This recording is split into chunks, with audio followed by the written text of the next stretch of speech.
Welcome back. Yeah, baby. To the Alfalfa podcast. Oh, what an intro. Welcome back, Eric. Thanks, man. How are you? Dude, I loved your voice on that. Thank you. That was awesome. It was different. Thank you. You know where I came from? I've been watching this Formula One podcast, and I realized they've been doing it over and over, and it just cycled through me. Co-opt that. Co-opted it. Wait, I have major alfalfa. What is it? Look at this positioning. Yeah. Dude, I have a new, I don't think area no one hears cushion. you on that mic. I have a new area of cushion that's, incredible. And there's something about this, lean back you're that I'm digging. You're going to get a cramp, in 5 minutes. Definitely. But it'll be a good 5 minutes. Steven's out this week. We miss you, bud. Let's see. I have a little gift from Stranger Danger, the Stranger Dangers that come in the studio and bother us while we're trying to set up. Yeah. Well, one of them gifted us a rosé. So that's the upside. I will. It's the upside of having strangers in the studio. So I'm sipping this. What are you guys drinking? I got a glass of that and a couple Pacificos behind it. And you, sir? I was offered a glass of Sancerre by Eric Johansson. The Mina Special. So Eat his leftovers? Yeah. Yeah. Drinking that, and it'll be done in about 5 minutes. And then I got a backup. Okay. Playing my game. Alan Bryce is saying your gyrating's out of control, Armand. I didn't even see any gyrating. I haven't gyrated Wait, yet. hold on, did it? You'll know when I gyrate. Yeah, I'll feel it. Floor will move. What's he talking about? It's been gone for 2 weeks. I'm missing Dude, inside I really jokes. think this is alfalfa. I'm missing inside jokes now. Yeah. It comes out. You've been out, dude. Yeah. Well, the audience thanks you because I was on a 5-second mental delay on the switcher most of the time. Oh, you're doing the switcher and the laptop? Yeah, so Armand would be talking and it'd just be staring at me blankly. So anyway, audience is glad to have you back. It's not a second nature yet. Dude, you are really, really snappy with that. I don't even think about it. It's just... He's kind of artistic too. Sometimes he'll pan over when someone's just having a good laugh, leftovers of a conversation. You are the buttons. Yeah, people noticed. He's Thanks. artistic. Yeah. Let's give a shout out to our sponsor real quick. Go to zbiotics.com/alfalfa and check out the pre-alcohol. It's the genetically engineered probiotic.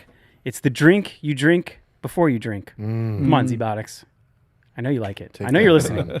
Come on, pass it to the marketing team. Let's get it out there. We like it. You like it. So we drank a ZBiotics before our Huangut rosé and Eric's 2 Pacificos and Armand's, what do you got there? Sancerre. And it takes care of a nasty little toxin. Acetaldehyde. He's back.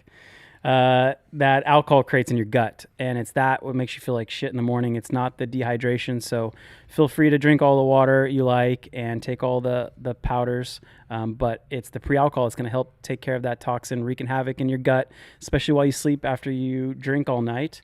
And we got Thanksgiving coming up, so yeah, use the code alfalfa at checkout. It gets you 15% off, and if you don't like it or it doesn't work for you, they will give you your money back. So, yeah, use the code alfalfa, and thanks, ZBiotics, for sponsoring the pod. Well, ZBiotics, you're going to like this. If you're not already aware, Nick's going to love it. Number 1 Google result for the drink you drink before you drink is ZBiotics. Why? Did we actually co-opt their trademark? It's just ranking.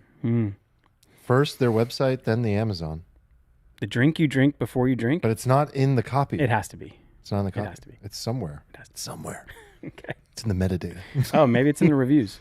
Maybe, but it's working. We have quite a bit of potpourri topics today. There's a lot of AI in here, I guess naturally, as AI becomes our economy. To AI, man. It feels like. 'Tis the season. It's literally the whole economy. Yeah.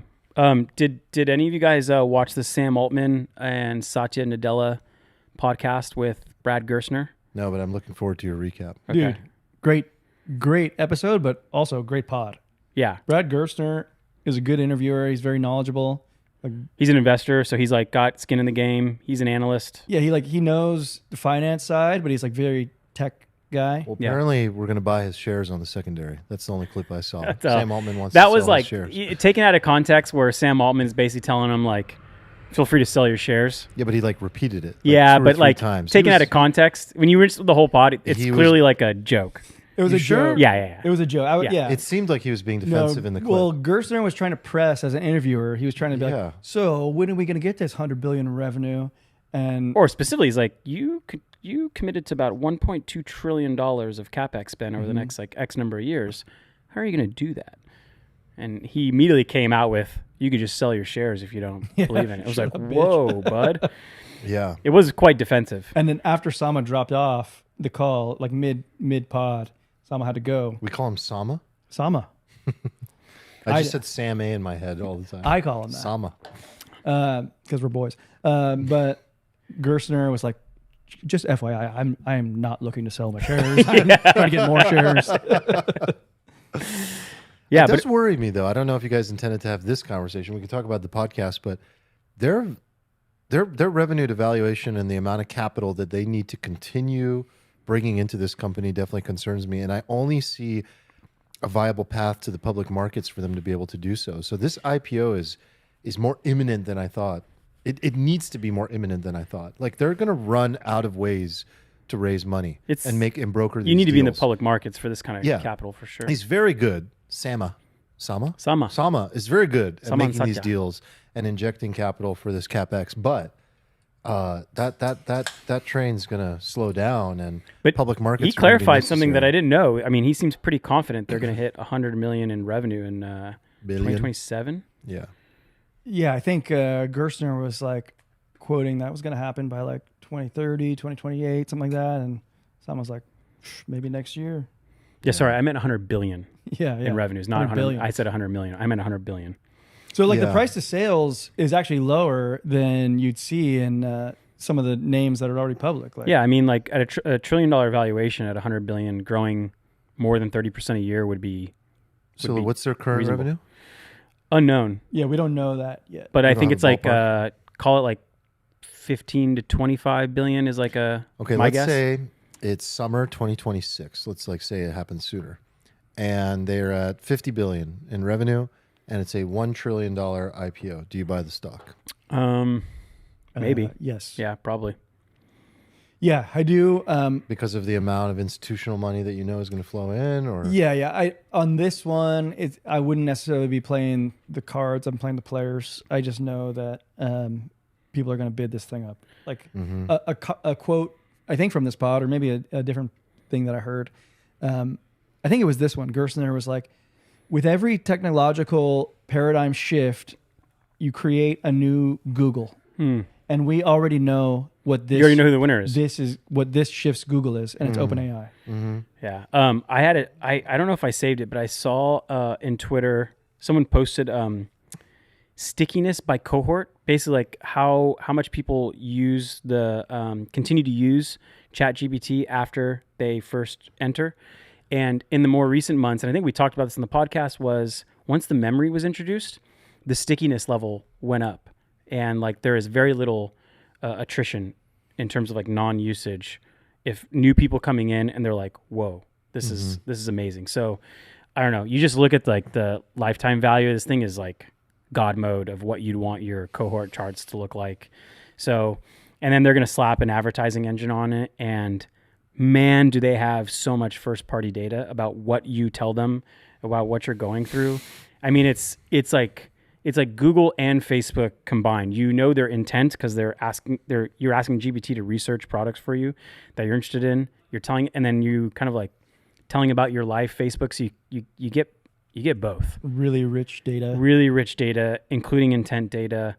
And I don't know how they're gonna weave it in, but man, I cannot wait to advertise this platform. Yeah, you're going to make a killing. And on the financing side, what Arman was talking about, I don't think they need to go IPO necessarily. I feel like this is all being financed through like cash flows from partners, right? It's like Microsoft. You mean vendor financing, or Yeah, vendor financing, but it's like that vendor financing comes from their own cash flows. So I feel like we haven't even reached like the debt part of the financing, and you know. But I mean, whose cash flow are you talking about? Microsoft's cash flow?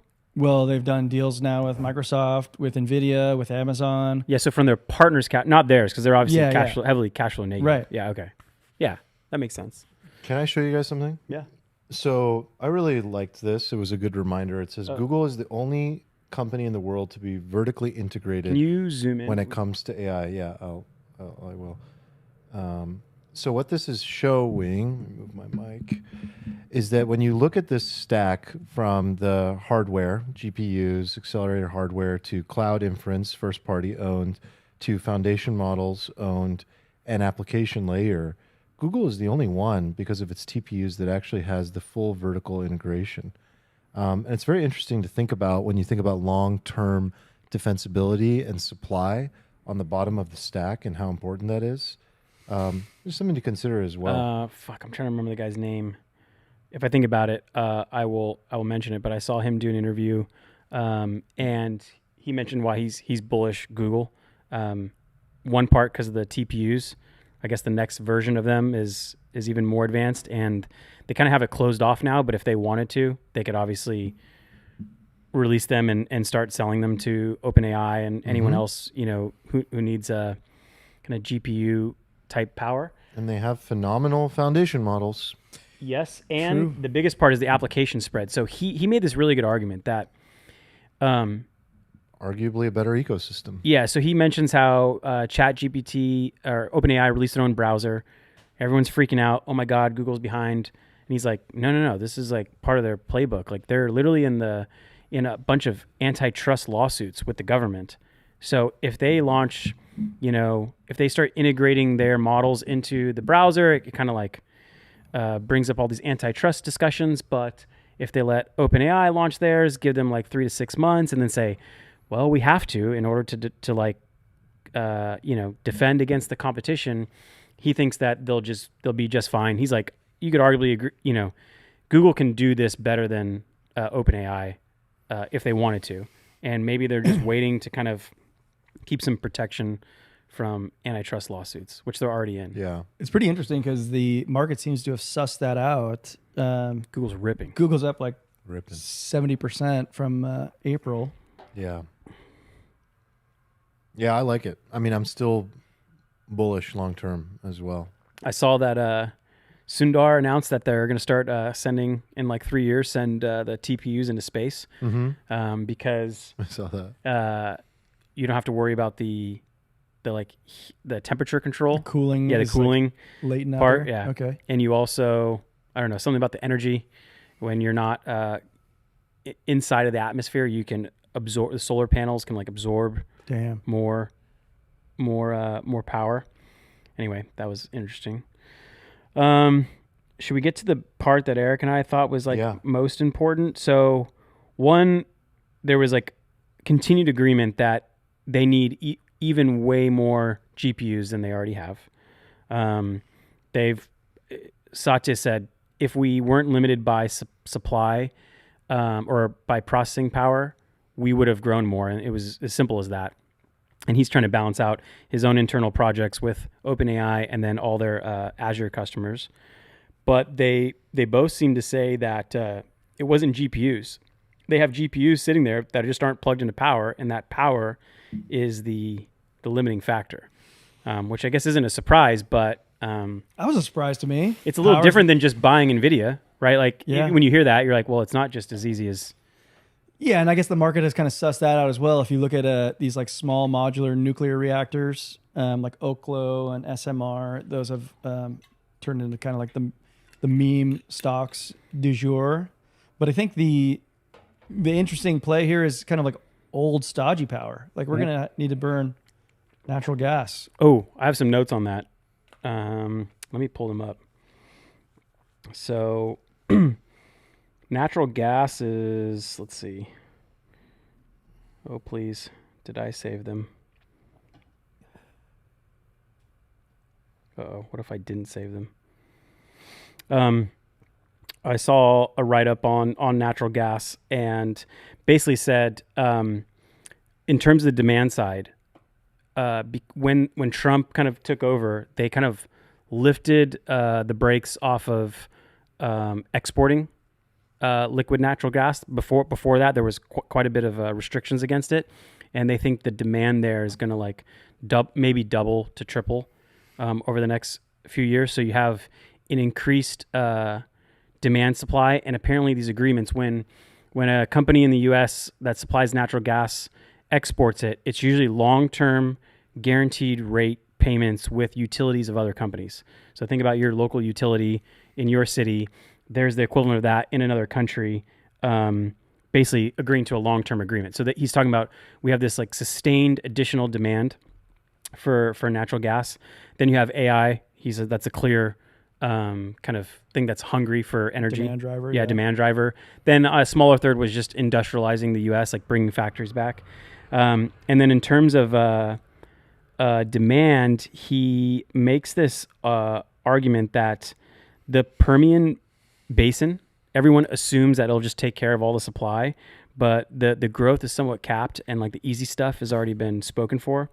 And then there's this other thing like dry gas basins apparently, and it's going to need like $4 natural gas and $5 natural gas in order to really grow it. So he basically thinks that if you look out, I think like the futures for early 2030s gas, it's priced at $3.20 for natural gas. Too low. Too low. I think it's even lower than what the current price is. It's in backwardation. Right. Yeah. Exactly. Yeah. So he thinks once this demand comes online, there's going to be significant mispricing. And the best way to play that mispricing, you could like play the nat gas itself. Which but I feel like you got to really understand like the futures contracts and how they play out. And like I've never traded that market, but my understanding is that's like the widowmaker. Yes, it's not so simple. Yeah. But I guess Citrini was talking about the best way to play in the long term is to buy the nat gas companies that have proven reserves that will get revalued higher when the price of gas goes up. Yeah, and midstream infrastructure, pipelines, the terminals, which the natural gas gets exported out of.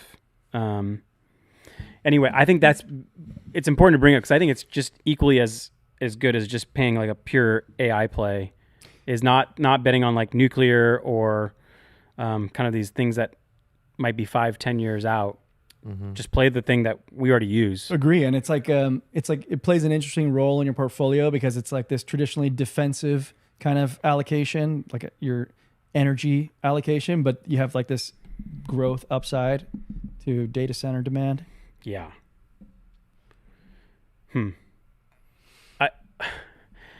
I feel like if you're Meta or Amazon or OpenAI and you're going to build these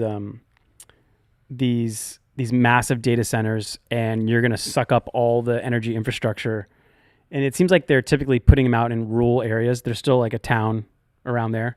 I feel like they should just like be like, okay, town, you get electricity for free, but we're gonna suck up 80% of it. Yeah. I just as I start to think about this, like I would hope so, because you could already see people getting pissed off about how high their energy prices are. Right. But I don't know, maybe this will affect energy nationwide if, natural gas goes from $3 or $4 to $5 to $6.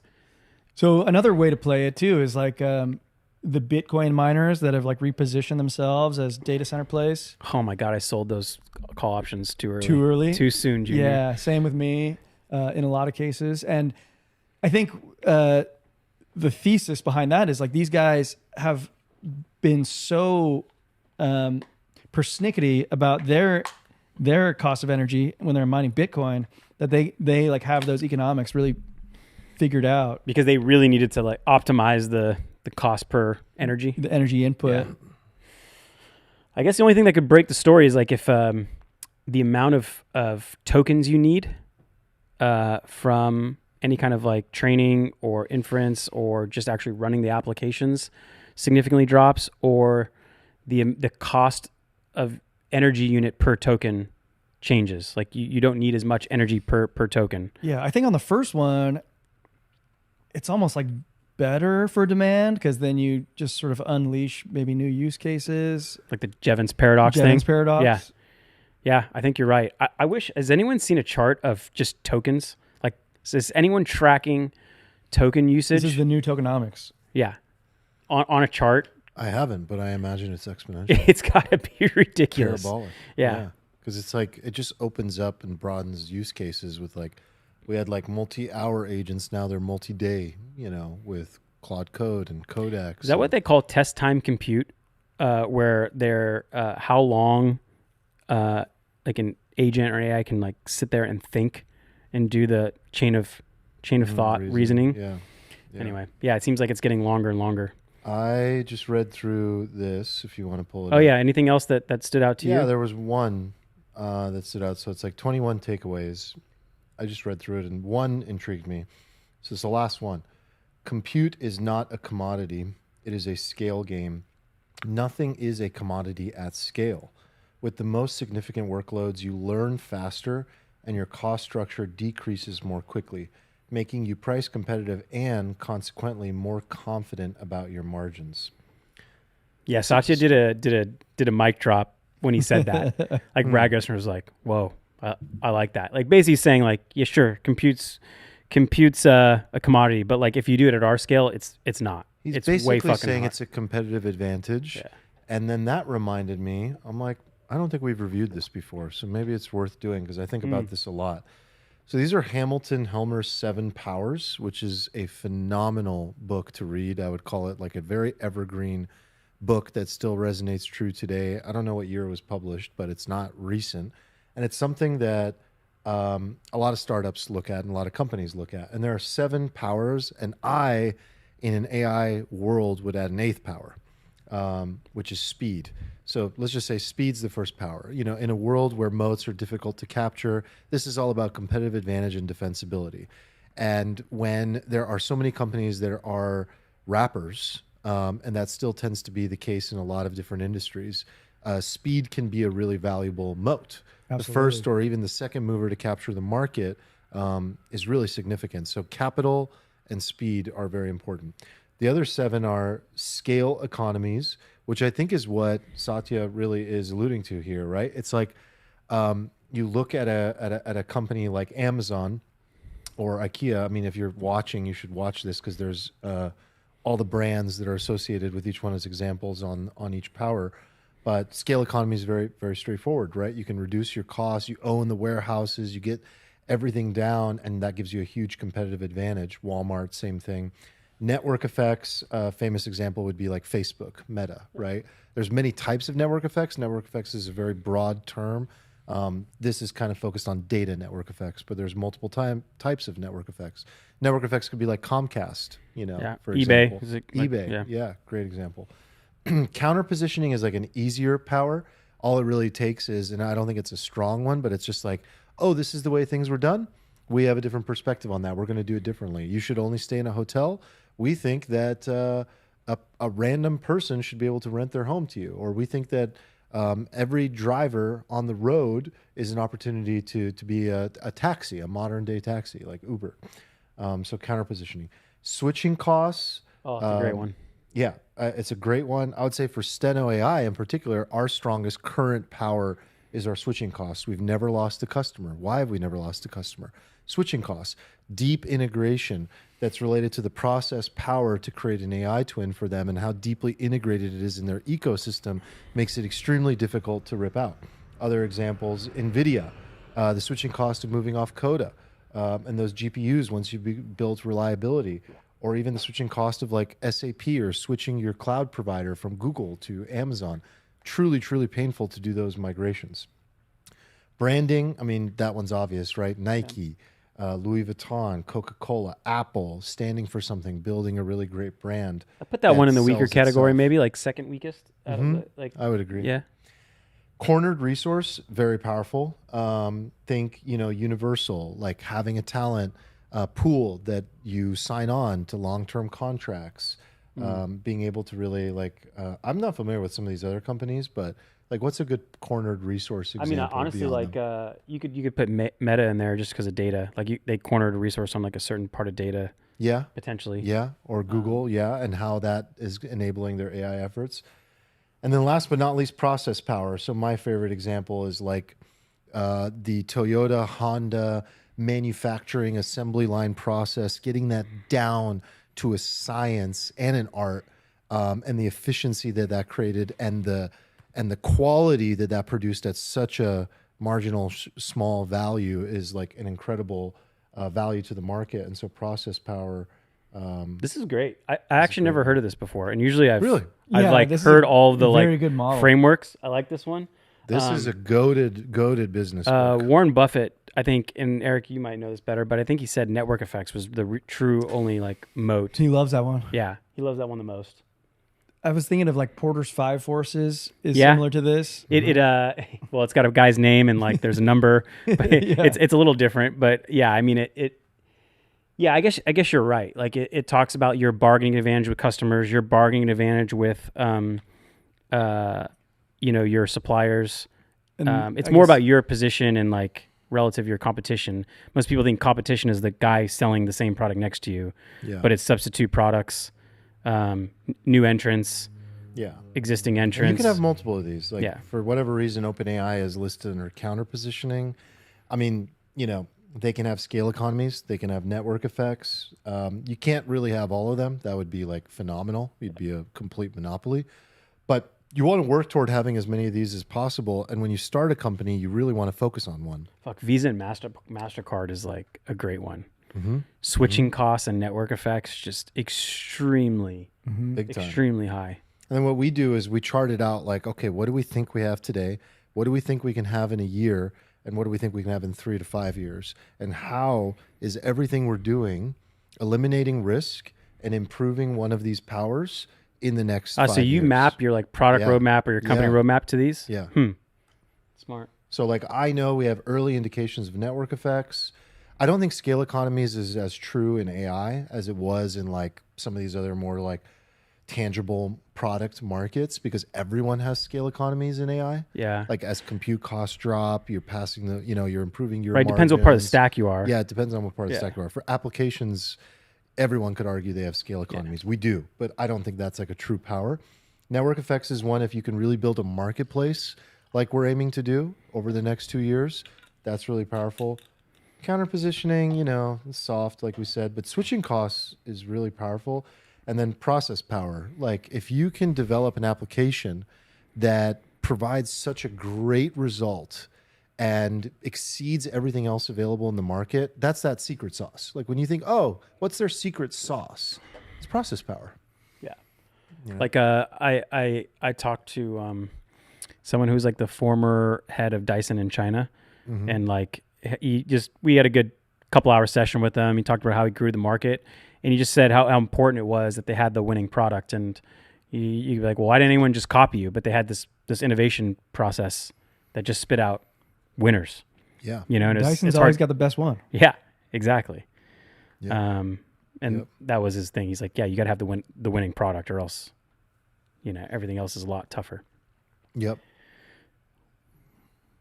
Good pull. Yeah. I like that. Should we do a MBA corner and just pull up frameworks from time to time? Because I'm kind of liking this, guys. All right. Anything else from this Sam Satya talk? Oh, there was one more, number 20, I think it was, that I saw that was interesting. Oh yeah, Codex. This is the one that Sam is most particularly excited about. Codex is particularly exciting to watch in 2026 as the compute goes from multi-hour tasks to multi-day tasks, working towards macro-delegating and micro-steering, where you kind of macro-delegate like parts of the code base to the agent. Yes. And then maybe you do some micro-steering, like the little at the fine ends. It could really start to transform what people are capable of. And I'm always wondering, like, are they going to get to that part of AI 2027 where they have these Codex agents that automate the AI research part of it? Because that's where things start hitting exponential mode, and they're doing like the amount of research that humans could do in 20 years in a year. But it requires that, where the coding agents just go full exponential and can automate the AI research for the next model. So it was just interesting that he said that's the most exciting part. Did he mention the research part that you're describing No. in this speech? No, Okay. he didn't. But I was listening. I wonder if he's going to say. Yeah, because I do feel like, just on a broad scale, this is the way that people are using it. It's like you kind of like need to sort of navigate what the thing's doing for you. But yeah, I mean, like our guys use it for like automated testing, using it for like, actually like they kind of use it like Andre Karpathy says, which is like the autocomplete. It's like a high confidence that it's going to get it right when it does the autocomplete. But if you say, hey, write this part of the application, it'll not do great. Yeah. Still. But yeah, it's not, I don't think production acts at scale are being like, hey, code this whole part and just go. Like, I don't think that's Yeah, I mean, we or we're just behind the times. I don't know. Maybe we're getting left in the dust, but so back to the idea of OpenAI as an IPO before we move on. yeah. Something that I think is unique with this deal is that it's like a non-profit, but then it has like a for-profit arm, and then like it seems like the for-profit arm has like a cap on its profitability until which the money goes to the non-profit side, and this non-profit thing is supposed to be like for Well, I didn't read that part. I thought originally the investors had a cap. It was like 1,000x on their. So that's for like return. Microsoft, the early investors. But I think there's also a cap on like what OpenAI can earn on its like for-profit business. That's not gonna. Yeah, we don't like that. Yeah. Are you confident in that one? I haven't looked it up, but no, I think it's like pretty opaque. okay. The whole structure. But another big part of this conversation was just how great of a deal Microsoft gets. Like, not only do they own the equity, and they already got 100 bagger probably on their hands, but they get a revenue share. So Dude, they get cash flow from this thing. Like when you brought up the thing of how many companies are playing in all these verticals, I was thinking like, cool. It's cool to have like more dots on the board, but like some of these dots are more lucrative than others. Very lucrative. Yeah. And like I think what Microsoft has is the best deal. Yeah. They have like the equity upside in OpenAI from like the low base, and they have the majority of OpenAI's inference usage. Yeah, and it incredibly turned around Azure as a business. I don't think anyone was using Azure they were using AWS, and GCP was kind of like third. And then as soon as they have exclusivity on the APIs to OpenAI's APIs through 2030 or until AGI is achieved. So that's how we run all of our usage. Yeah, so like through Azure, you have to, right? Through the OpenAI partnership. If you want, you want their good stuff. You've evolved to calling it Azure. I know. Isn't that sad? That's gross. That's gross. But like they have made deals with Amazon for AWS to get some of it. So, but that's their training and yeah, it could be not. But if you want, yeah, Microsoft, the stateless APIs. Microsoft is pretty underrated in this whole ecosystem, I think. Yeah. All right. Okay. I just want to read your prompt to you. Yeah, hit me. It's pretty good. So, if we lay off all the people, who buys the products? Oh, this was Steven's prompt. Oh no. Yeah. All right. He put in here: does capitalism break down once it eliminates the very humans that feed its You growth? can still answer me. Yeah, I could still. Growth aside, can capitalism continue to exist if a critical mass of humans cease to believe in it? How do we sustain demand if we hollow out the class of people that drives it? This ties in a little bit what we talked about last week. The idea that the incentives built within the stock market accelerate the very behavior that could inevitably destroy the entire system. If companies don't cut, stock goes to hell. But if they do cut, does the word go to hell? You think? I mean, I think like there is a fact that all demand is derived demand. It's eventually derived from a consumer. Like all of it is eventually, even if you're talking B2B, Microsoft's an OpenAI deal, it all is eventually demand from humans. Yeah, one man's spending is another man's income. Yeah, exactly. Like fertilizer demand in Russia eventually comes down to like, will a human spend something? Are we just concerned about people having money? I mean, that's just UBI. Well, I actually think that's that's really far off, and I think this concern is a little more near term. Immediate. Yeah, because you see, like, okay, they laid off 30,000 people. The government has like Question a million. is like, what is the market impact short term? Yeah. Yeah, and I kind of go back to the K-shaped economy. I think it's what it's called. Yeah, where the top 10% are responsible for like over 50% of the consumption. I don't know, the exact like numbers may have been debunked, but like we know that that's directionally correct. Yeah, the K-shape describes that one cohort is doing great Goes and up. one cohort is doing bad. Yeah. And the one that's doing great has record levels of cash relative to their total assets. They have record levels of absolute cash. They continue to out-consume the bottom cohort. So that's what we're like living on now. I think if... Bro. Saw that bug in there? Yeah. Did you just kill it? I just killed a bug. Oh, man, that bug was pretty big, dude. Yeah, it's Like a fucking... beetle? Did you say sorry? That's big. Did you say sorry? It was me in a previous life. You got to say sorry when you... Yeah. Thank you for your sacrifice. Yeah. So I don't know. How long can you rely on the top 10% just buying all the goods? Let's see. I see the chat popping off. So let me pull it up. I didn't actually have it up. So What do you think, dude? I have a strong opinion on this. Okay, so I can understand how short term it causes some commotion and problems, but I think the government's going to respond very rapidly. I think it will to this exact problem.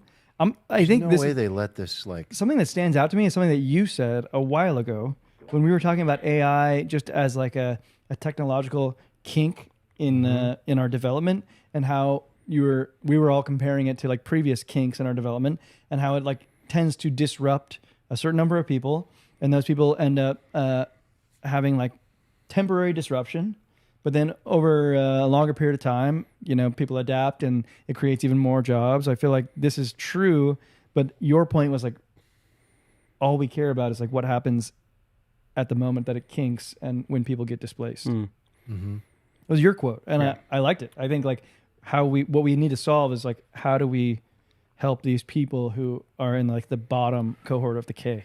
Yeah, I mean, the real question is like the companies, the CEOs in their announcements have been saying this is not related to AI displacement. First question is, are they telling the truth?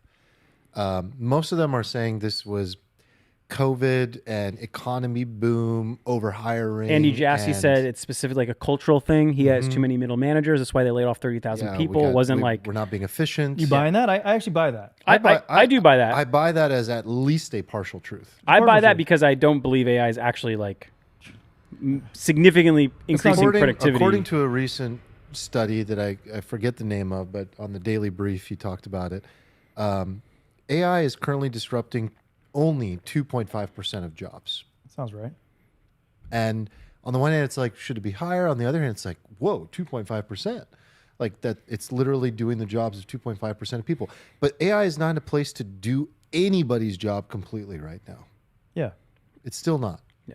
So maybe with some of the really great cutting edge voice AI capabilities, we're starting to see that in like call centers where it can go end to end. And there's some really cool stuff coming out by like Giga is another new company that's doing some cool things. What are they doing? Giga? Like world class, voice. Automated. Mm-hmm. Is it specifically for call centers or just the voice They're part? trying to be like the provider to all enterprise in general. Okay. Yeah. Yeah. Write that down. We got our own internal tool Yeah. going on, so I'm always curious what... I almost sent it to you. I Okay. made a bookmark to send it to you. Okay. But I'm yeah, checking look, it out. like when that actually starts to become a reality, I think that everybody, companies, the Fed, everybody starts to respond very quickly if there's an impact in the market. Like no one wants to see the market fall apart. So, but maybe it's a train that runs away from you too quickly. I don't know. Is it too simplistic to just kind of mirror this against like outsourcing? Like, do you guys remember like 10 years ago, like you just like, oh my God, on Upwork, I can hire an Indian developer now and it's a seventh of the cost, and I can hire someone in the Philippines and I can get a virtual assistant, and companies and organizations definitely evolved. Right. Mm-hmm. And maybe 10 years ago, maybe I'm just old. It's probably Yeah, I remember longer than reading that. like Thomas Friedman in college. The world is flat. Yeah. Yeah. And we went through that and it was just fine. Yeah, it's fine. It was probably optimal in a great way. I Yet don't know. optimized very rapidly. It Like, did. there was definitely probably some issues and displacement but it very quickly found its equilibrium. I think what matters here is the speed and magnitude of the Yes. displacement. Yes. And a technological advancement like with LLM architecture, a breakthrough could cause a major disruption. Good. You know? But like actual practical speed isn't as fast as technological speed. Like let's say in a lab or in like OpenAI or Google, they develop this amazing technology. Takes years. But like you look at like we're a small company. We move fast. It might take us a year to do something like wipe out customer support and integrate this like new technology.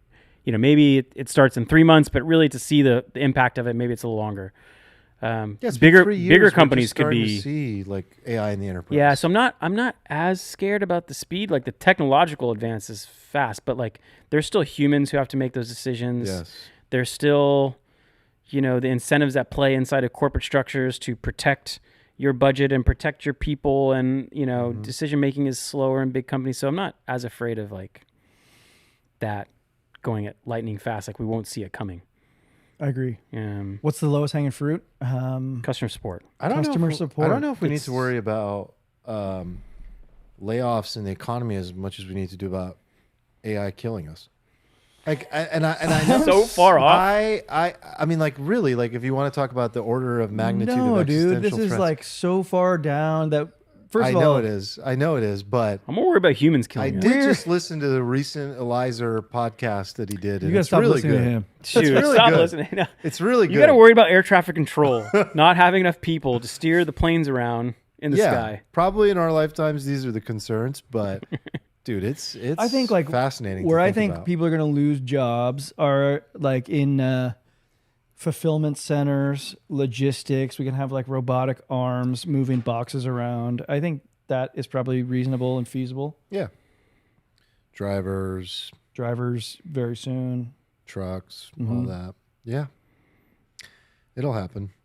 It'll be a shift. But I don't think that 2032 is the day of our reckoning. Like AI 2027 said. yeah, like your beautiful article. They triggered the. I mean, the thing is, dude, 7 years is a long it time. totally is. it is, man. 7 years, a lot of shit can happen. Long time. Yeah, think about how far we've come from 2 years ago talking about Google's like Lambda, is it sentient or whatever, to where we are now. Yeah. Yeah, like they had ChatGPT. God, I just keep going back to they had ChatGPT like long before GPT had anything, and it sounded sentient, and we were like, "Holy shit!" I think they're like holding back because of like they're just an existing organization and can't, you know, stop stepping on themselves, but also because of the antitrust stuff. Maybe. Yeah, I mean, all these labs are probably holding back something because they're also fearful of like the repercussions. They don't know. They just don't know. I got Eliza in my head right now, though. So, like, I mean, it was a good pod with Chris Williamson. It was a good pod. I highly recommend it.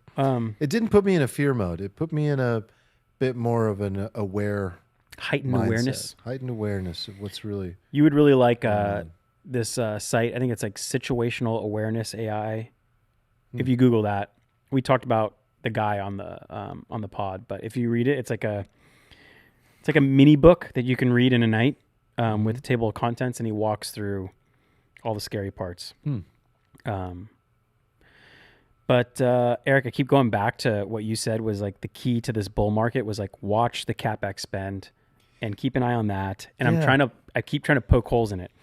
Yeah, I am too. Okay, because I want to even go back to that. I'm glad you brought it back up because it's funny that we're now talking about fucking natural gas, and that is a part of the AI narrative. It's swallowing everything.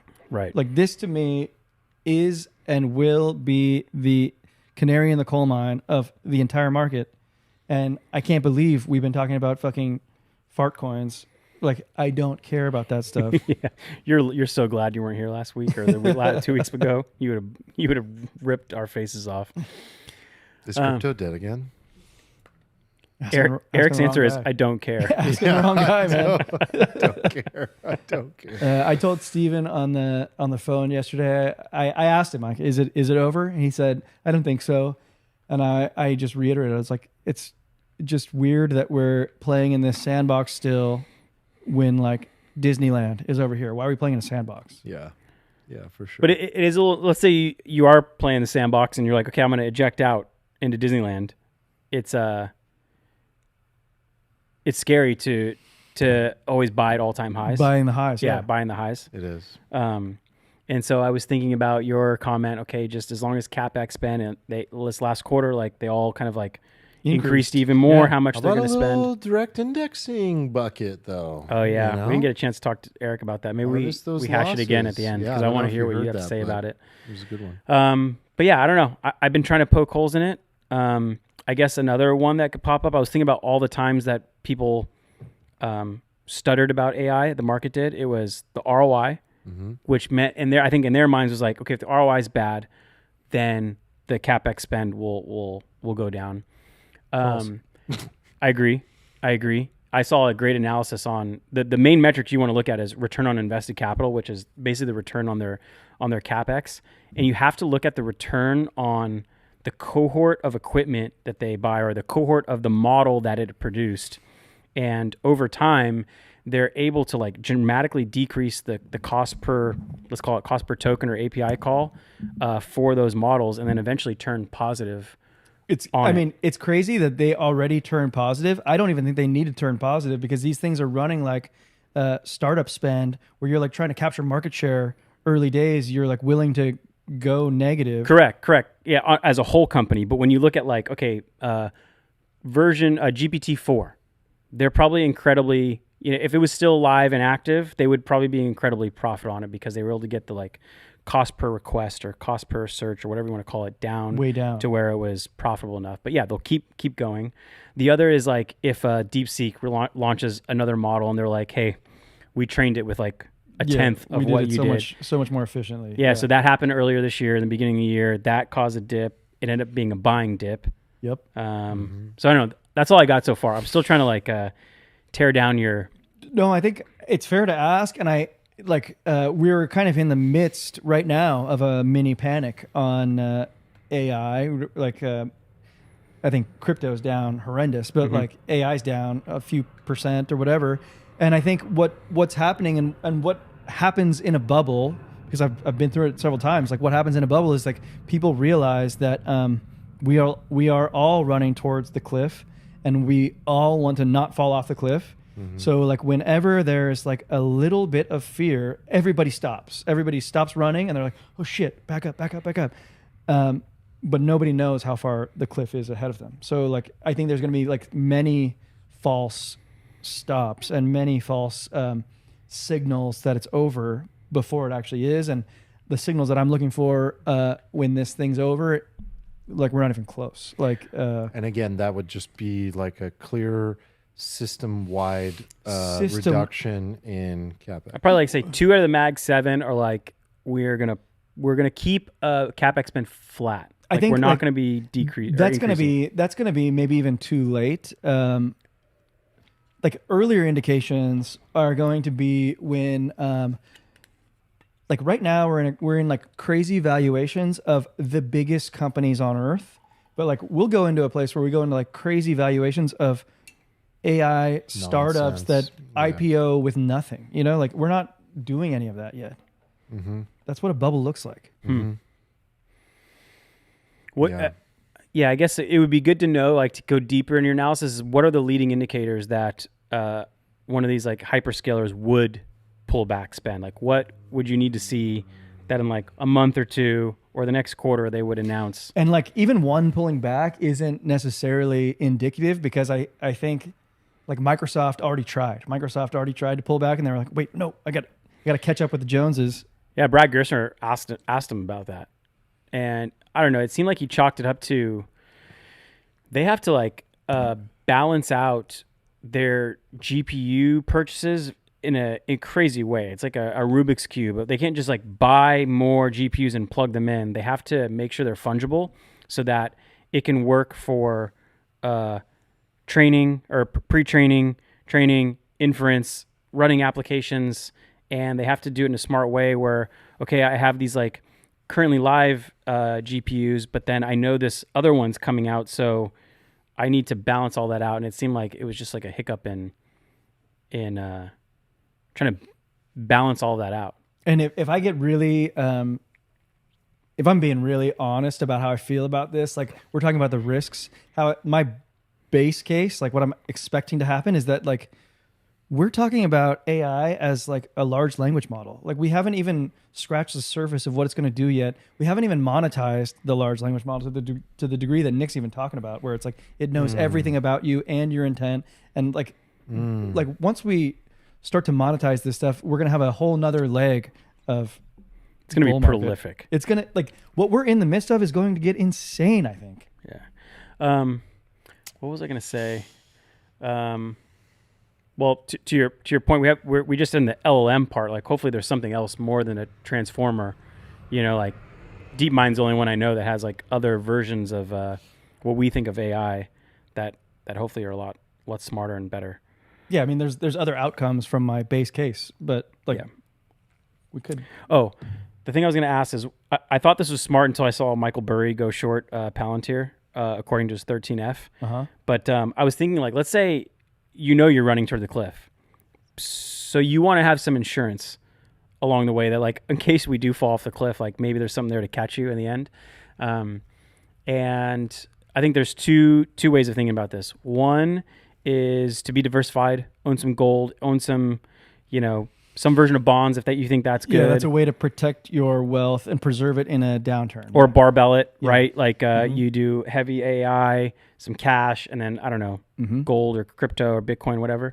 The other one is to take the one that would fall the most in this version and buy puts on it, like out of the money puts, far dated. And to me, the easiest one to pick on is Palantir, just because of the revenue multiple and the forward PE multiple. It's trading at like next year's earnings is trading like 200 something multiple. Yeah, and insane. and the fact I know that like this is right is when the CEO goes on and just calls people who short them like pieces of shit and market manipulators. He's very entertaining. He's very entertaining. I like the guy. I think he's brilliant. I love him. I think he's an amazing entrepreneur. But like when you respond that way to short sellers, it means that like you have a little insecurity going on that like he probably goes home and I'm like, I can't believe we're worth this much. And we're like basically like a part services company. It wasn't like this is a below my line response. No, he was like, oh fuck, you hit me right in my soul. Yeah. And I'm going to come at you with everything I got. Was it?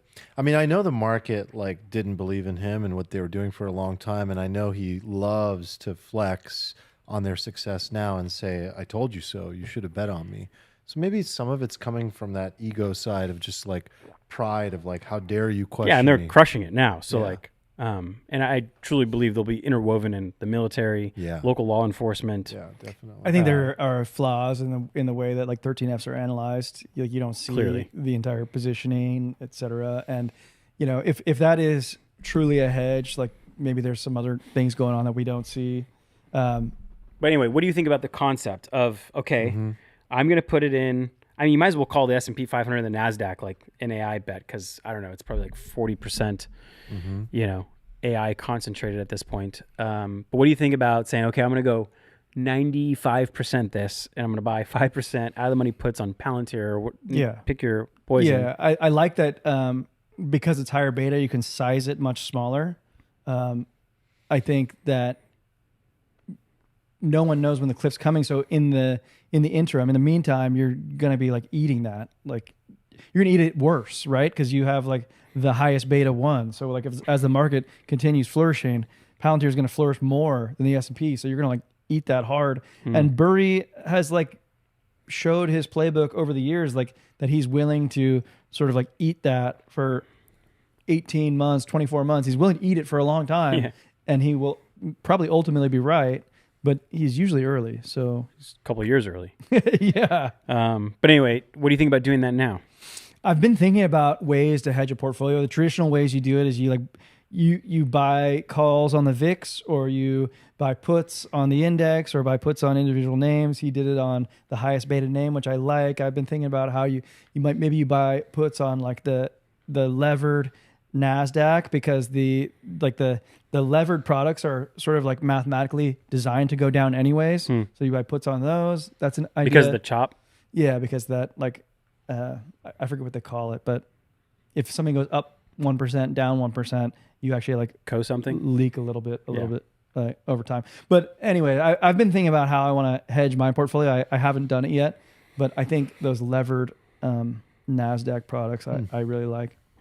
I want to talk about this with Eric. We talked about it last week a little bit. So Armand and I last week were talking about customized direct indexing. So you're familiar with it. Obviously, like you can go to Wealthfront. Instead of buying the ETF, they buy the individual 100 or 500 stocks. They use some tax loss harvesting. And it's shown that like over a long period of time, you can get like a percentage point or more of extra annualized returns, which is amazing by doing that. So the returns are after-tax returns? Yes. Okay, yeah. You have to look at it after tax to get the benefit. Right. But some of these platforms like Fidelity, I think Interactive Brokers has it. You can, like with Fidelity, I was playing with it you this can weekend. set it up like as a custom bucket. It doesn't have to be the NASDAQ 100 like it is on Wealthfront. Fees very low. I think you need like 10 stocks. 10, but up to 50 stocks. Up to 50. You get to choose the weighting. Yeah. So you put in your 50 stocks, you choose the weighting. You can have multiple ones. Yeah. And then you have one thing that you buy that will like weight towards your 2 different buckets or 4 different buckets. So it makes it really easy to like DCA into this like. Oh, I haven't gotten to that stage of yet. It's really Well, cool. what So are you you seeing just that on? waterfall it in? Yeah. You see that on In Fidelity? Fidelity. Okay. Fidelity, you go in, it's like $5 a month or something. You have to like subscribe to it. But you set these weightings. It doesn't have automated tax loss harvesting, which sucks. They should have that. You have to do the managed version. Yeah, for that. but you can then hit it. You lose control. Yeah, but Right. you can hit a button and Just do it. do the what's it called, where you reallocate back to your original weights. There's some cool automate like one-touch features in there to like manage your own ETF essentially. It's really cool. I have never used a product like this, and that's because I don't index. I think if you were going to index, this is a clear enhancement. Well, I guess But it's. What do you mean you don't index? You don't even believe in the idea of direct indexing, like buying. Oh, because like my portfolio, I don't mean to mimic the S&P 500.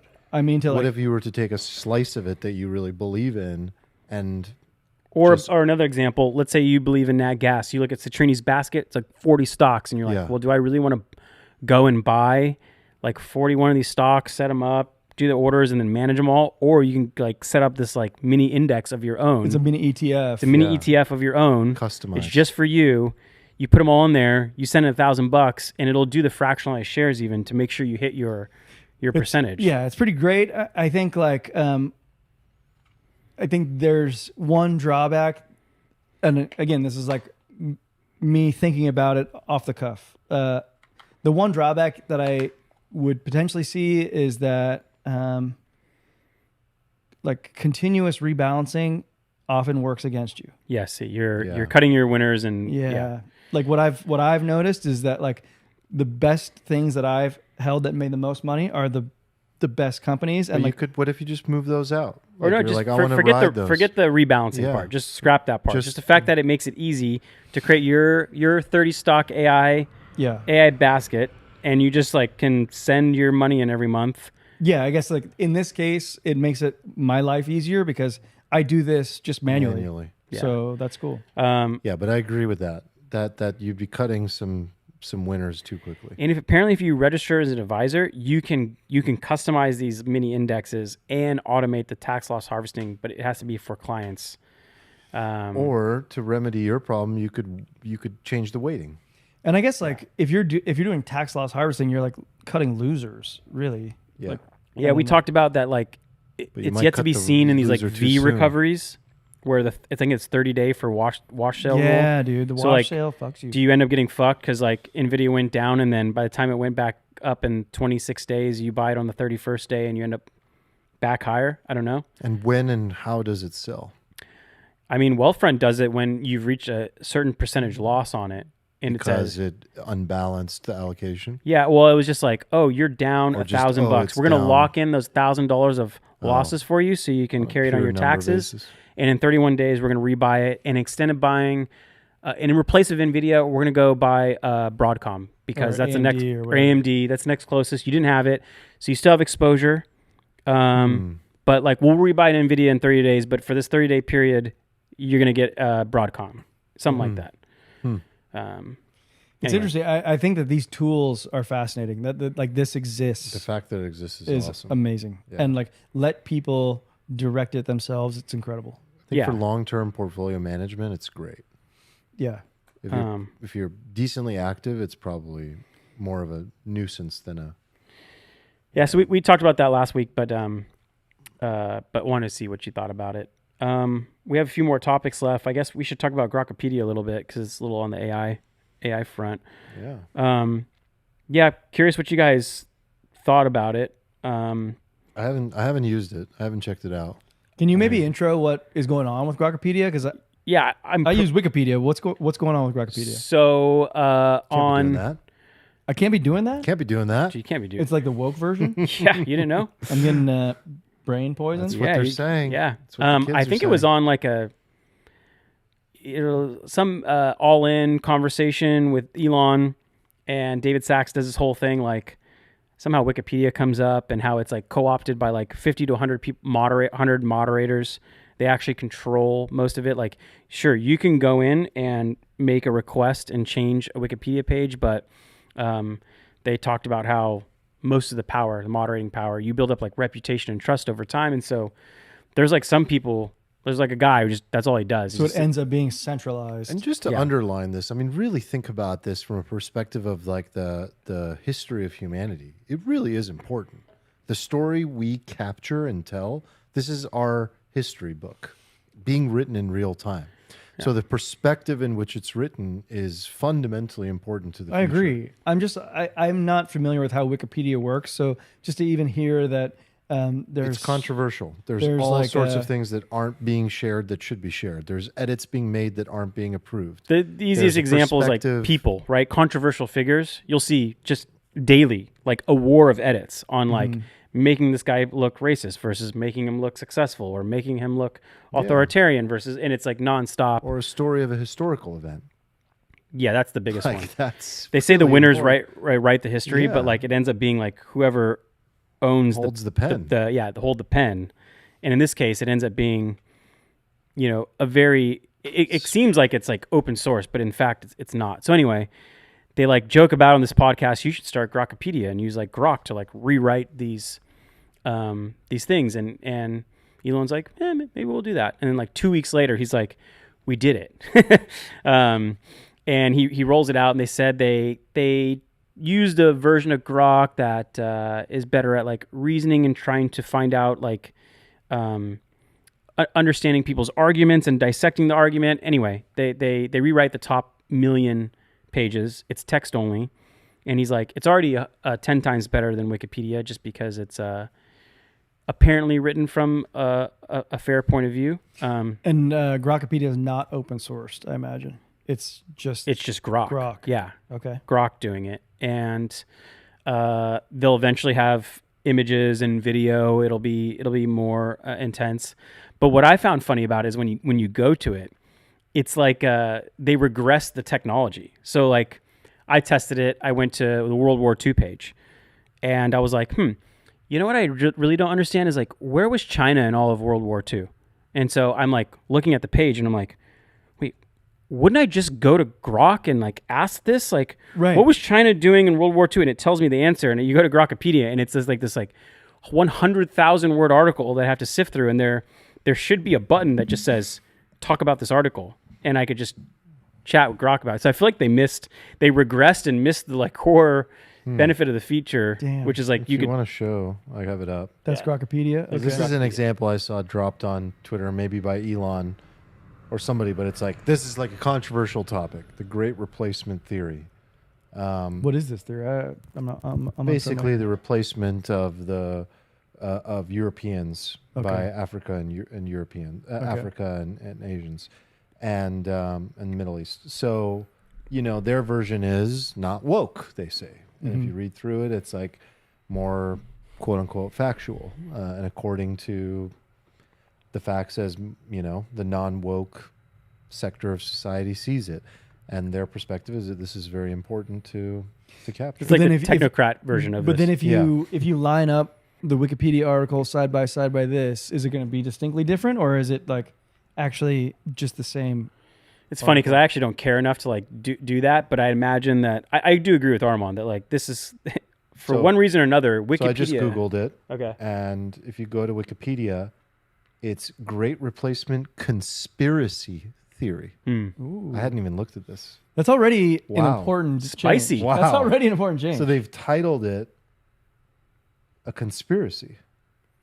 Versus the Great Replacement Theory. Yes. I mean, that's already pretty That's important. fascinating.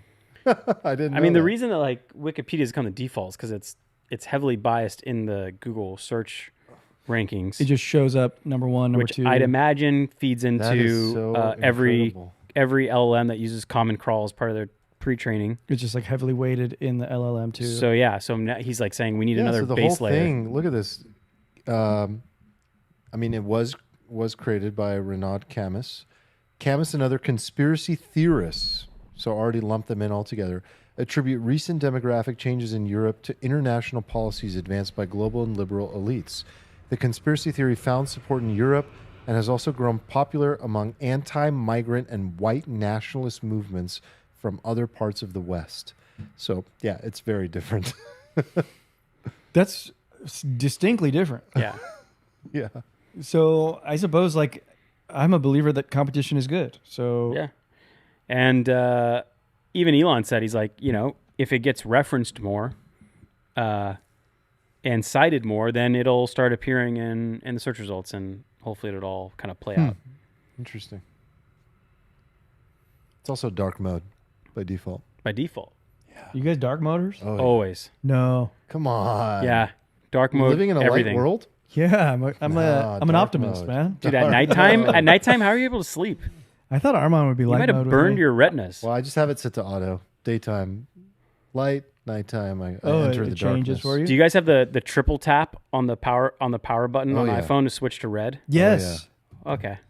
Dude, red mode is incredible. It's- I just So switched nice. to black and white. You guys have it red? yeah. Yeah, like I used to have the monochromatic thing Yeah, the where monochromatic. no colors. No, red is amazing. Yeah. I gotta switch. I gotta try red.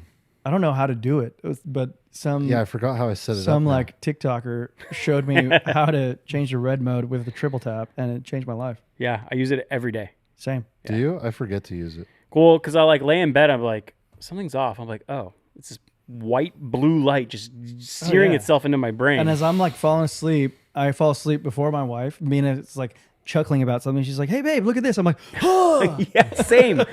Dude, same. I do. There's a- Same. I'm like, your screen is at 100% brightness. I was like, this is the equivalent of you screaming in my ear. Why are men so much more sensitive to these things? I Why thought do it was we just care- my eyes. I thought my eyes were bad. No, we care so much more about like optimizing certain things. At least then, I don't know. It's interesting. Okay. Last topic. Let's talk about. There's a card in here that says GLP-1 drugs preventing cancer. Question mark. So you want to pull this up and maybe if you can enhance. Nice. Enhancing. So this guy says, I'm not Hedmu. taking a stance on whether inflammation drives cancer, but I will say it's very true that GLP-1s reduce inflammation a lot.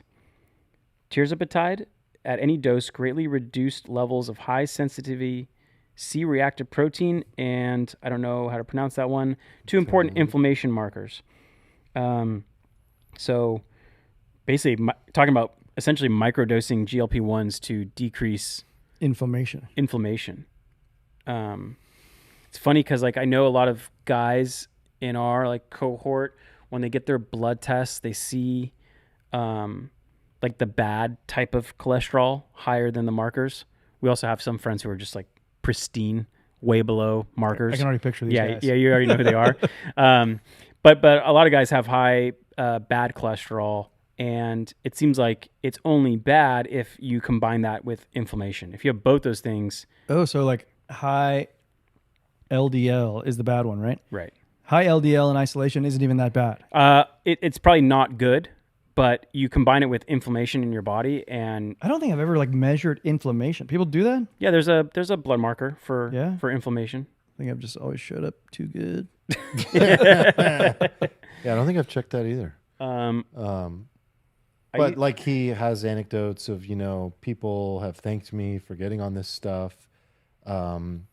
This guy had back pain, tried everything, and suddenly no longer had back pain. Okay, so in this, I mean, we're not like experts in this, but like I'm wondering, just at first blush, are we sort of lumping together inflammation and fat? Like, is that what we're talking about? You just like lose weight and then you lose inflammation. Is that what we're talking about? Potentially. Maybe to a certain degree, but I think inflammation can exist in the body regardless of like extra fat stores. Yeah, I suppose. Like I just don't know much about interleukin. Well, if we keep going 6 down, or if we whatever. keep going down, then we have to go what causes inflammation. Right. And you could go to the root cause and you could say like, okay, there are certain things in my diet and my lifestyle that cause inflammation, or my genetics. So I think the people that are pro this camp say this is an incredible drug that has all of these other compounding, interesting ancillary effects and impacts. And one of those is reducing inflammation. And that could be a huge prevention for things like cancer or disease in general in the body and all of the pain that would cause. On the other side, you could look at that as someone like Feach, who's very adamant about this. And he's like, I am not for these things. I think that these are just Band-Aid solutions that don't get to the root cause. Like these things can be remedied and corrected with lifestyle, diet, maybe not everything. I'm not speaking for Feach now at this point, but like there are certain things that your genetics just are going to make it very challenging. I agree with that. So let me just like, if I understand GLP-1 drugs, and I've done a bit of research on them, like they result in you eating less. And I think what Feach would agree with is like, just eat less. Right? Yeah, and, like, and don't take a drug to help you do it. Yeah, right? Like, so for some people, you might need a drug to do that, and that's totally fine. If the end result is you get healthier, that's cool. But I think I understand Feach's point too, where it's like, yeah, well, you can just do it. Yeah, a lot of people without the drug. oversatiate themselves and they've gotten into a habit of wanting to feel full. But like the baseline should be to actually have a little bit of hunger, and when you eat, to just get satiated and satisfied. I remember, I forget who taught me this. It was like in college. It's like, don't eat to get full, eat to get satisfied.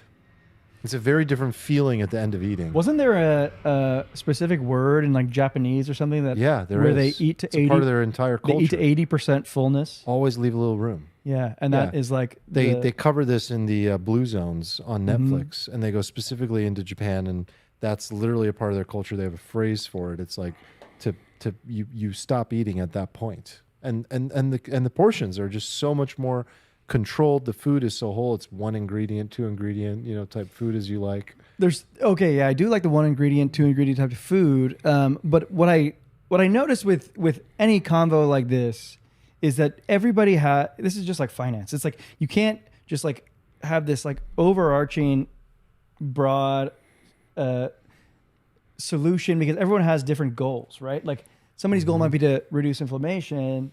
My goal right now is to reduce weight and to recompose my body, right? So like that's my goal right now. So what little I know is that one part of like weight loss is your basal metabolic rate, how many calories you burn latently.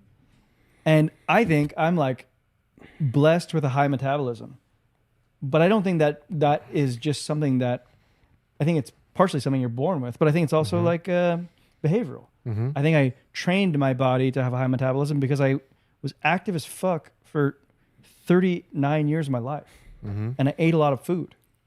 So my body learned to burn the food. Definitely. I think if you starve your body's going to learn to burn less food. Definitely. So what I'm trying to say is my goal is different than maybe one of these guys' goals, which is like, Feach would say like, well, dude, you eat too much and it's not healthy or whatever. But like if you want to have a drink now and then, or, if you're still eating 1 ingredient things like rice that still eventually turns into glucose, which could cause inflammation, like, this might be a balancing act. So what causes inflammation? Do we know that clearly? All the things. I don't know. It depends who's answering. I mean, alcohol is the Seed easiest oils. one. Alcohol causes What massive about like a inflammation. one ingredient food like steak, like a beef, like a cut of beef? Very little. Less inflammation. So is inflammation tied to like glucose spike, or I don't know. does anybody know? I'm sure someone knows. Thankfully, there's no scientists or doctors here. So, Yeah, I feel like. but I think it's one of those. It's a puzzle. But even within that community, I'm sure there's like disagreement. Yeah, definitely. Like I've listened to plenty of podcasts where there's very different conflicting opinions on the topic. Even one recently that was like arguing for seed oils actually not being net bad for you on their own. Yeah, and they've been like completely vilified in the way that sugar was vilified previously, Yeah. in the way that carbs were vilified previous to that, Mm-hmm. in the way that, we can go on and on and on. Alan Bryce says, Hara Hachibu. Oh, That's there it the is. term. Hare Hachibu. We usually eat several smaller dishes at a meal rather than one big plate of food. Yeah, it's hard to do. Fucking Alan Bryce from the rafters. Thank you, man. Yeah. I had a question. Do you guys use an Instant Pot or a crock pot in any of your meals or cooking? Yeah. Never. Can you give me more recipes? I just fired up the Never. Instant Pot, used the pressure cooker. Oh boy, I feel like I'm on a roll. What do you do with this thing? Okay. First of all, I use it a lot, but for How many times a starters, week? Well, if you guys know me, you guys know I love soups. I hate soups. I hate soup. So I hate soup. I You start. too? Yeah. I hate soup. You guys were born to just be fat. I get it. I can't stand soup. I'll take like a creamy soup, but never like a broth-based soup. Okay, so the first thing I do in the Instant Pot is I make my own broth. Mm-hmm. And the broth, I'm already out.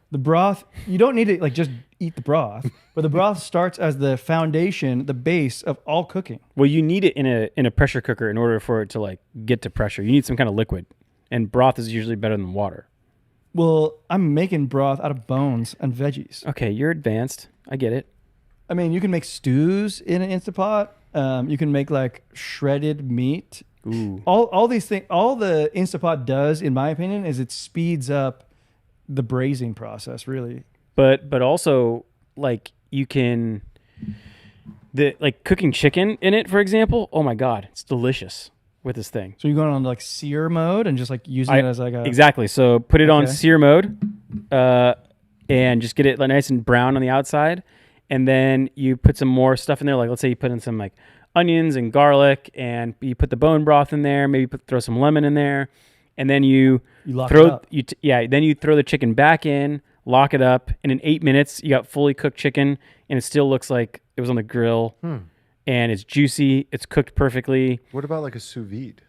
Um, That's totally different. Totally different. totally different. But pressure cooker could have the results of a sous vide. So like if you don't sear it and you just wrap it up in plastic, boil it, it doesn't Yeah. look No, appetizing. it doesn't. No, it just looks like it's undercooked on the outside, but actually it's perfectly Yeah, cooked. I love the sear. Yeah. So what I was thinking was like, and the Instant Pot doesn't have a browning mode. It has like a saute mode. It's not the saute It's mode, not. It's not high enough though. It'd be nice if it had like a sear mode, or if you had the grill on high, Yeah. sear it, and then dump it in the pressure cooker for. We cooked chicken breast. It was like 6 minutes for Do it you to cook. sous vide? Because I was always wondering. No. I was always wondering what people thought of I like. just like actually cook, unlike you guys. Yeah. What about the people who cook in the sous vide, but they're cooking their thing in a plastic bag Yeah. at heat? Like, don't you think that sounds pretty bad? yeah, yeah. I mean, I don't have a sous vide, but people that have one swear by it. They're like, "This is how you. This do is how you get it. world-class." Perfect temperature, perfect yeah. juice. You don't I even think need I it. would prefer a smoker. You can yeah. get just like what's it called? Like shrink wrapped stuff, and you throw it in a boiling pot. You don't even need like a sous vide to do it. You just Oh, really? can just throw it in like boiling water and Yeah, the let sous it vide just keeps the boiling water temperature stable. stable. I like just cooking on like if I want a good sear or something like stainless steel, like a good quality pan. You like the Blackstone, right? I love the Blackstone. I love like cast iron skillets, stainless steel. What about the smoking of the cast I iron? don't have. It puts off a lot of. from the cast iron. It If puts you off a do lot of it- smoke. If you do it right, if you get it down, it won't smoke. Okay. There's a process. Okay. You have to use the right Right oils temperature, too. right oil, right like timing, and you can prevent the smoke. I don't got it right. So I like barbecue because Mina is very sensitive to smells. So I am like I'm just like kicked out of the house to cook a lot. Which I got to go to the backyard. So I've learned how to grill on indirect heat to recreate an oven effect. So I basically just use a grill for anything that's supposed to be baked. Like I'm making my Thanksgiving turkey on the grill. You are? Yeah. Wow. Everything's grilled for me. Wow. At the new house, the grill isn't like connected to the gas line yet, so I was looking around like, how else do I cook stuff? And I've been results of the dust off the Instant Pot. How's home life? It's great. Yeah. It's also a part-time job of like actual time, but then like the amount of mental space from owning a home has been completely underestimated. Well, what's going on over there? So many things. Well, dude. you're like buying a bunch of shit because you have a new house. Okay, that like I thought of, I budgeted, I was like, yes, this is all going to happen. But like before, we lived on the 14th floor of a condo, right? There's no mosquitoes, there's no bugs, spiders don't crawl that high. Now we're on the ground floor, and there's just like ants, which ants didn't exist on the 14th floor. And it's like, okay, well, that's like wreaking havoc. Got to take care of that. Yeah, you got to throw away your mayo paper. Yeah, like cheese wrappers. Yeah, that shit. I don't know, like little stuff like installing the alarm went from like this like, okay, reasonably priced thing to like 3x the cost because of like all these different factors. We installed the dryer, and I don't know, the gas line output is too thick, so it's like just like it burnt our clothes. Like it seared the clothes, the dryer, and I'm like, yeah, oh, wow. It takes 2 hours to figure out how to get a replacement and who pays for the replacement. I don't know, all kinds of random shit, man. Home ownership. It's fucked. It's cute. It's fucked. I wish someone would have told me like the time, because I would probably not have done it. Any regrets? Yeah, all of it. I could have traveled to like 12 different countries on not even down payment, just in like the Think of like how many, unexpected how costs. much Ethereum you could have been holding. Yeah, but anyway, there are lots of fun parts to it. You get to like have a project with your loved one to like make it your own, and it gets a little creative and fun. I'm working on the home gym now. Yeah, that's exciting. It's coming together. Very convenient. That's very nice. To If you use it, so hopefully I'll use it enough. Yeah. You will. So you're going to customize An accountability group. You're going to customize your place, and home gym is the first customization. I'm guessing there are going to be more. I think Armand's first would be sauna cold plunge. That's so correct. The sauna is already taped off part of the home gym. There's like enough room for a one-person sauna. But talk about unexpected. I don't have like a fucking 220 volt outlet to plug this thing into, so I got to rejigger. That's a few G's. Oh, easy. Just everything's a few $1,000s. Yeah. Just like just there do you your go. own Take electricity, it. man. You Yeah. got it. Oh, you have it, but do infrared the wires aren't the right gauge. Yeah. That's gonna cost you. Yeah. Oh man, there's this great Sebastian Maniscalco. I told you guys about him, right? When I discovered Maniscalco? him. Maniscalco or whatever. He has one in particular where he's talking to his contractor. I just sent it to my stepdad. Oh my god, it's so good. The guy just comes up to the wall. He's like, "You got a couple bends in the wall. You don't have to take care of it. But like, if you don't, the whole house could fall down on your family." He's like, "I don't know what the fuck I'm doing. I don't know what I'm doing. Just do it. Just take care of it. Just do it." If it were my house, I would do it. Yeah. If it were my house, my family, my kids, Yeah. my precious dog, I'd fix the wall. Oh man, it's up to you. It's up to you. He's good. Oh God, I gotta. I will get. I got a so handyman coming annihilated tomorrow, when- and he's like, "We're gonna have to be here the whole day." Yeah, cool. And if you don't have the knowledge, like you're so screwed. But Dude, I that's do have so the knowledge. Like caulking stuff I could do it. It's not that hard to like That's caulk what you some want to areas. do. But it's like, do I want to do that? Do I want to like stop building my company in exchange for caulking the goddamn corners? I think the best homeowners are people that really genuinely enjoy this stuff. Well, there's like massive ROI Like Daniel. to knowing a little bit. Yeah. Like he wants to do, there is ROI to that, but if you can also be hands-on with your home and find like that as a hobby, I'm like get excited about working on the home. Maybe I'll eventually turn into my dad. My dad is so fucking hands-on with all this stuff. Yeah, he's a fiddler. Yeah. Loves engineer. I just chose the wrong. Yeah. What does he say behind your back? Kid can't do anything. He thinks it's hilarious. He's just like, come on. Like, He'll like give me the tools and like just try, do it yourself. Ooh, William Whittle, periodic fasting, 20-minute daily exercise, and yerba mate. Yerba mate is probably just as powerful as like GLP-1s in terms of appetite BJ suppression. is giving advice on how to lose weight, right? Bichet, yeah. Yeah. So what I'm afraid of is the intermittent fasting, because I've dialed in this like hyper metabolism, and I don't want to turn down. Fine, break it up like two times a week. Like 2 or 3 times a week, I cook eggs like first thing in the morning because I also agree with you that like if you intermittent fast every day, you kind of like telling your body there's not enough food, so it like starts holding on to your fat. I think there's something to that, but you could just break it up a few times. I always eat breakfast on the weekends usually. I try. That's good. But most weekdays, never. But you're a big dinner guy. Yeah. I eat my last meal by like 5 p.m. usually. How are you not skinnier? What's happening? That's what I needed. I was complaining earlier that like we had Alfalfa Palooza, we've had you guys, we've had all of my family. No one's calling me fat. I need a little external motivation. Yeah, you look like shit. Thanks, man. Thanks, Finally. man. What do you Finally. need? What kind of intervention do you need? It's all right. I'm a new guy. I'm a new guy starting today. It's good. It's good. BJ? I like this accountability group. BJ Whittle, next time you see me, dude, Everyone, send your daily workouts to Eric in the Discord. Make sure. yeah, we have the wellness channel. I'm gonna join the wellness channel. I'm gonna join our fit brethren. Mm-hmm. It's a great channel. It's one of our best channels. Yeah, there's like a whole subculture. Yeah, I don't think they even like those guys don't trade crypto. It's just like a whole different group. Well, they're happy. Yeah, they're just happy and fit. There's just gains. Just talk about gains and good mornings. Yeah. One quick question before we wrap up: Are you gonna start lifting heavy? No. Okay. Well, heavy. I mean, everything's all Can't be relative. risking injury. at your Everything's age. relative, and I want to say this. This is like a piece of alpha is that like I call myself fat. Like I was having lunch with Trammell yesterday, and Trammell's 270 pounds. He's like, "Shut up, twig boy." But like everything's relative. So if you're gonna say, "Am I gonna lift heavy?" I'm gonna lift heavy enough for me. Okay. I'm gonna lift heavy. Okay. But like what I think is stupid is that guys of a certain age, 40, what are you training for? You want to lift cars? Why? Just be fit. What do you got to do? You got to lift your daughters?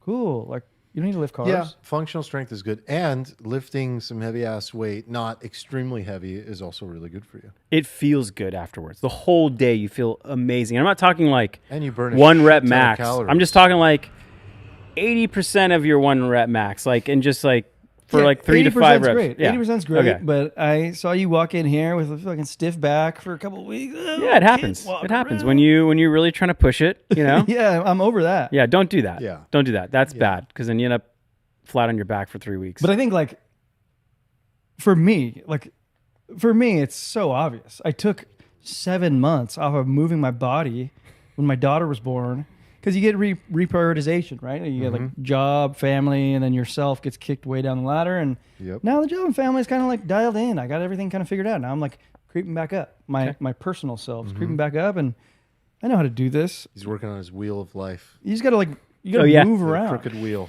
You got to move around. Yeah. Like it's not that fucking complicated. well, Eat whole foods, move around. it's nice to I meet this agree. new Eric. I agree. It's a whole new me. Nice to meet you. Nice to meet you. I just want to reference a previous thing in the chat. Nick got mad aura without Steven. It can't be the lighting. Thank you, sir. Dude, your aura. Mad aura. Mad aura. Your aura is off the charts. I think our camera settings are also set to We also changed the light. our camera settings are set to yes Wait, what was the sepia thing? That I don't I'm know. not It just supposed we turned it on the right light and wrong lighting, and Steven wasn't here to correct it. You weren't paying attention, so Eric and I made an executive decision. to- Nice. yeah, we have, sepia lighting. Yeah, we have kind I of think it looks like a good. It's like a whiskey vibe. Joshua tree, maybe. I like it. Yeah. I don't know what it looks like on the actual stream, but Also, compliments to your haircut in the Oh, chat thanks. as well. Yeah. Fresh cut, Mina. Compliments to my wife. wow, your wife Wow, cuts your your wife hair? cut your Your hair. mom cut your hair. Yeah. All right, guys. That was a lot of fun. Thanks for everyone in the chat for joining us. That was a lot of fun. And yeah, we'll see you next week, Wednesday, 5 p.m. PST on YouTube. Come join us live. It's fun. Come hop in the chat, get involved in the conversation. If you haven't liked the video already, do us a gentleman's handshake. Like the video. All the links are at alfalfapod.com. And we salute you. We say we love you. We say goodbye. Adios. Bye-bye. Peace.